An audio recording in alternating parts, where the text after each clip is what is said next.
मिलेगा। आपका धन्यवाद। मम्मा चिड़िया सुबह से मारे मारे फिर रही थी, मगर अभी तक उसे कहीं से भी दाना नहीं मिला था। हल्की बर्फ की तह के नीचे मम्मा चिड़िया को कुछ दाने नजर आ जाते हैं। मम्मा चिड़िया एक सूखे हुए पेड़ से एक लकड़ी लेती है और बर्फ को हटाती है। वो बहुत मेहनत का काम था क्योंकि बर्फ जमी हुई थी और फिर मम्मा चिड़िया को उसकी मेहनत का फल मिलता है।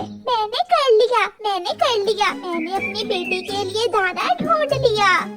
खुशी खुशी मम्मा चिड़िया वो दाना लेकर अपने घर जाती है। मम्मा आपके पंख थक गए होंगे, ऐसी ठंड में कैसे उड़ लेती हैं आप? अपने बच्चों के लिए मम्मा पापा को सब करना पड़ता है। मेरी बेटी आप ये दाना खाओ और मैं हरियाली तोती से कुछ सूखी लकड़ियाँ लेकर आती हूँ। आज हम रात को आग जला लेंगे, ठंड बहुत बढ़ गई है। फिर मम्मा चिड़िया हरियाली तोती के घर चली जाती है। पीछे से गोरी कौवी जो बहुत दुष्ट कौवी थी वो चिड़िया के घर आती है और गुड़िया से उसकी मम्मा का लाया हुआ दाना छीन लेती है।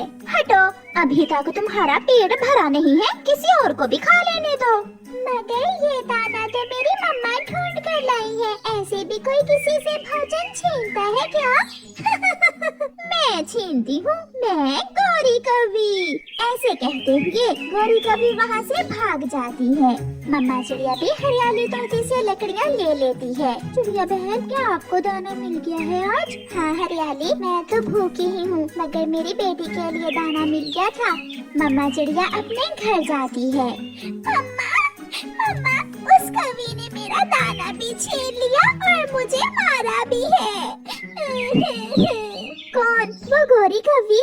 हाँ मम्मा, वो मेरा दाना छीन कर ले गई है। मैं अभी जाकर पूछती हूँ उसे।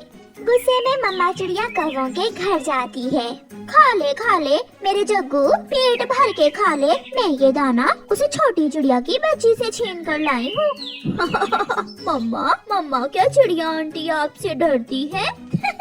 वो तो बहुत कमजोर चिड़िया है, वो तो मुझे देखती ही रास्ता बदल लेती है। चिड़िया भी वहाँ आ जाती है। मैं रास्ता बदल लेती हूँ क्योंकि मैं तुम्हारे मुंह नहीं लगना चाहती और तुम समझी कि मैं तुमसे डरती हूँ। खबरदार, अगर फिर कभी तुम मेरे घर आई तो मैं छोड़ूंगी नहीं तुम्हें।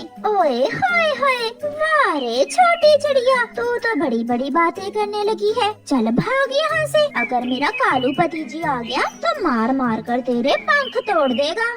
बेशरम, मेरी मासूम बेटी से दाना छीनते हुए शर्म नहीं आई तुम्हें? मेरा जग्गू भी भूखा था। जाओ और ढूंढ कर लाओ दाना। बड़ी आई काली कलौटी। चिड़िया चली जाती है, मगर गोरी कौवी तो गुस्से में लाल पीली हो रही थी। उसका पति कालू कौवा भी घर आ जाता है। गोरी, क्या बात है, बहुत गुस्से में लग रही हो? वो पिद्दी सी चिड़िया, वो कमजोर चिड़िया यहाँ आई थी। पापा, चिड़िया आंटी ने मम्मा को काली कलौटी कहा। क्या बात है गोरी, मुझे बताओ। मैंने उस पिद्दी चिड़िया से 2 दाने क्या छीन लिए, वो तो मेरे घर तक आ गई। कालू, क्या फायदा मुझे तेरा, कोई भी मुझसे नहीं डरता। तुम चिंता न करो गोरी, मैं उस चिड़िया को ऐसा मजा सिखाऊंगा कि सारी जिंदगी याद रखेगी। दूसरे दिन कालू कौवा अपने दोस्त बुरे कौवे के पास जाता है। बुरे यार, उस चिड़िया ने मेरी पत्नी को बहुत बुरा भला कहा है, उसका कुछ करना होगा। तो फिर तोड़ देता हूँ उसका घर, ऐसी ठंड में मरेगी वो चिड़िया और उसकी बेटी। इस काम के मैं तुम्हें 10 दाने दूंगा बुरे, चिंता न करो, समझो काम हो गया। मम्मा, आज मैं भी आपके साथ जाऊंगी। अगर थक गई तो रात को रोना नहीं है। मम्मा प्रॉमिस, मैं नहीं थकूंगी। मम्मा चिड़िया और उसकी बेटी दाना लेने चली जाती हैं।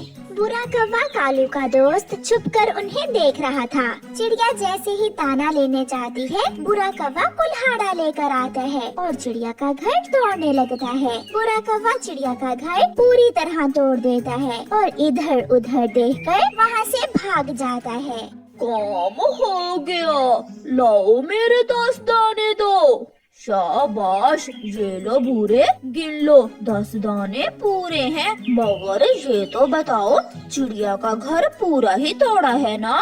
चिड़िया अब कभी भी उस घर में नहीं रह सकेगी। कालू कौवा खुशी खुशी अपने घर चला जाता है। गोरी पत्नी जी, एक बार जाकर तो देखो, मैंने चिड़िया का घर तोड़ दिया है। अब चिड़िया और उसकी बेटी ठंडी रात में मरेंगी। कालू, सच कहा? क्या तुम सच कह रहे हो? गोरी जल्दी से भागती, चिड़िया भी दाना लेकर आ जाती है। गुड़िया बेटी, ये कैसे हुआ? हमारा घर तो टूटकर जमीन पर गिरा पड़ा है, ये सब कैसे हो सकता है? मेरा घर कैसे टूट गया? चुप कर जाओ बेटी, अब रोने से कुछ नहीं होगा। हमें ठंडी रात गुजारने के लिए कोई उपाय सोचना होगा। गोरी कभी भी वहाँ आ जाती है। चिड़िया, ये तुम्हारा घर कैसे टूट गया? क्या पता गोरी, मैं तो दाना लेने गई हुई थी, आई तो मेरा घर टूटा हुआ था।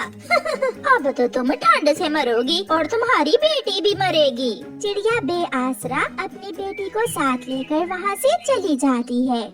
रात होने को थी। मम्मा चिड़िया और उसकी बेटी उड़ती हुई घने जंगल में चली जाती हैं। आसमान पर बादल छा रहे थे। मम्मा चिड़िया अपनी बेटी से कहती है, गुड़िया बेटी, मुझे अच्छे से याद है, जब मैं छोटी थी तो मेरी मम्मा केले के पत्तों से घर बनाया करती थी। मम्मा, क्या आप भी केले के पत्तों से घर बना सकती हैं? हाँ बेटी, हमें रात गुजारने के लिए कुछ तो करना होगा, वरना ऐसी ठंड में बहुत मुश्किल हो जाएगी। फिर मम्मा चिड़िया वहाँ केले के पेड़ से पत्ते तोड़ती है और उन पत्तों से घर बनाना शुरू करती है। गुड़िया अपनी मम्मा की मदद करती है। गुड़िया केले के पत्ते अपनी मम्मा को पकड़ाती है। थोड़ी ही देर में मम्मा चिड़िया कुछ पत्ते जोड़कर छत बना लेती है। अब उन्हें खुद को ठंड से बचाने के लिए छत मिल गई थी। रात हो जाती है। मम्मा चिड़िया और उसकी बेटी केले के पत्तों के छोटे से घर में खुद को बहुत सुरक्षित महसूस कर रही थी। आसमान पर बादल तो थे ही, इसलिए रात होते ही बारिश शुरू हो जाती है। बारिश बहुत तेज थी। तेज बारिश के साथ हवा भी बहुत तेज थी। तेज हवा से कौवों का घर टूटकर नीचे गिर जाता है। कालू, कालू, मुझे इस दरवाजे से बाहर निकालो, मेरी कमर टूट गई है, मुझे बाहर निकालो। मगर कालू चुप था, क्योंकि एक बड़ी लकड़ी कौवे के सर पर लगी थी और कौवा वहीं मर गया था।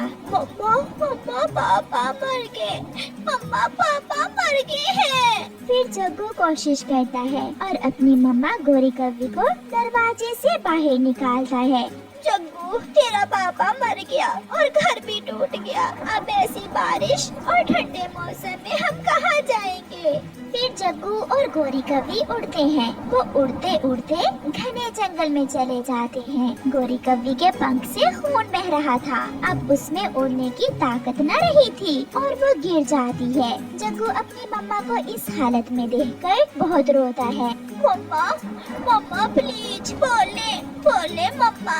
मगर उसकी मम्मा चुप थी। फिर जग्गू को बहुत ठंड लग रही थी और वो थोड़ी दूर एक घर के पास जाता है। वो घर चिड़िया का था, जो चिड़िया ने केले के पत्तों से बनाया था। कोई है, कोई है, कोई मेरी मदद करे। छोटे कौवे, तुम तो जग्गू हो।